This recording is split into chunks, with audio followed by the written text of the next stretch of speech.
Wanted to talk quickly about this term cushioning, which has been circulating in the past few years in the dating world. It is a trend, it's a new word that describes a problematic behavior or a problem that most people find objectionable. What does it mean? Cushioning refers to a way of being with multiple people, maintaining your relationships with multiple people. You have one primary love interest, but you keep a couple of other people around. You continue talking with them, flirting with them, giving them hope, giving yourself hope about them. In case your primary love interest rejects you or things don't work out, you have these other people serving as cushions to fall back on, softening the blow of the rejection coming from your main interest. Needless to say, this has been criticized as unfair, maybe unethical, and bad way of treating people. If you're treating someone as a cushion, it's unfair to them. And it is not only unfair to them, but maybe it is also unfair to you, the person who is doing the cushioning, because it doesn't allow you to really go all in and explore through the decision to commit to one person, because that's what allows you to really get into the relationship, that full commitment. With cushioning, you're in fact preventing yourself from getting all in, going all in. Now, I think we are too ready to criticize the act of cushioning as if the person doing it has all the agency and making all the decisions, as opposed to they themselves being subjugated to a system of values, to a system of neoliberal dating.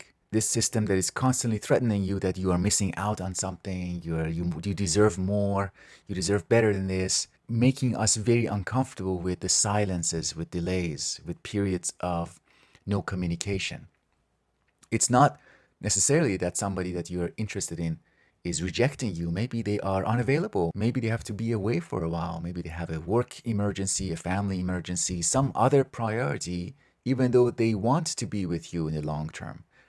But our form of subjectivity now needs that constant, uninterrupted reassurance and at that kind of entertainment that Byung-Chul Han talks about. The entertainment without rest. You need to constantly be entertained that the person who you are interested in loves you, is interested in you, that dating as entertainment is shaping how uncomfortable we are with periods where there is no communication.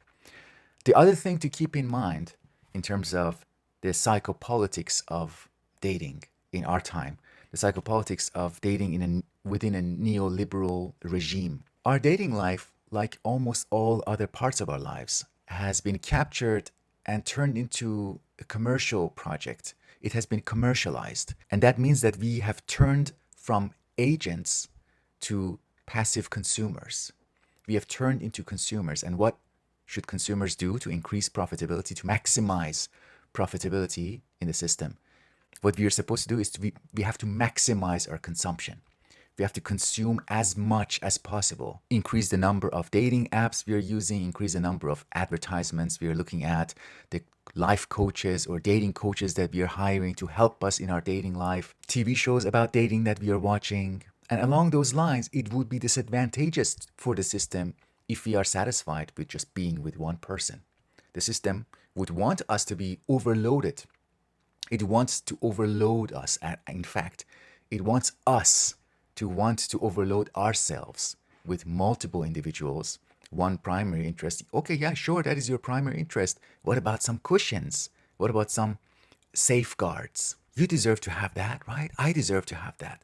So that it is a consumerism attitude that feels like from within, from the subjective standpoint, it feels like you're not missing out. You're doing what is fair to you. But in fact, it is an auto-exploitation using the words of Byung-Chul Han, one of his favorite terms. It is a way of subjects exploiting themselves in order to be better consumers, in order to maximize profit for the capitalist neoliberal order. Okay, so cushioning, to wrap things up, cushioning has been mostly criticized as if the person doing it is unethical, very super smart, and taking advantage of other people. But to complement that, I'm not saying that that is totally invalid.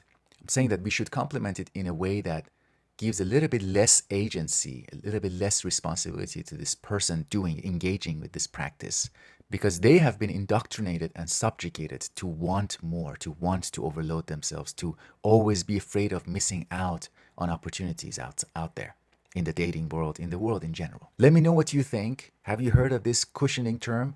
Are there other terms that you'd like me to talk about in the modern dating life? I had not heard of this term cushioning until last night. Let me know if there are other things out there, other weird terms and trends.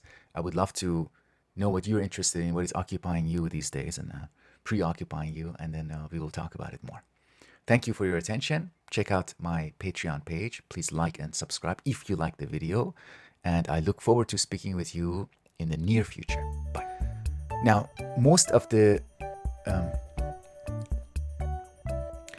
now, I think we are too ready to...